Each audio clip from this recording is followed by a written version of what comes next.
ঠিক আছে, তুমি বলো ভাই। তো তোমরা এসছিলে কোত্থেকে? আমরা দুর্গাপুর থেকে এসেছিলাম। কতজন এসছিল তোমরা? 6 জন। যখন বিচে চান করছিলে সে সময় নুলিয়ারা ছিল?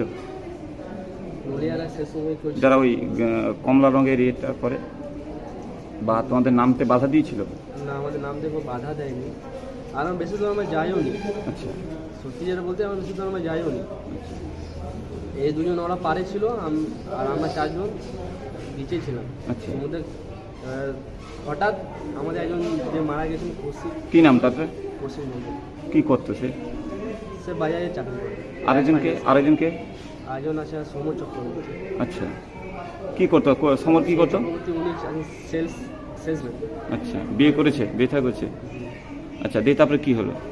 নিয়ে কৌশিক মন্ডল যে ছেলেটা ছিল ও হঠাৎ ঘুরতে লাগে, আমি ওকে হাত দিয়ে টেনে তোলার জন্য হাত দিয়ে আমি দিই, সে আমার টানতে লাগে। আচ্ছা।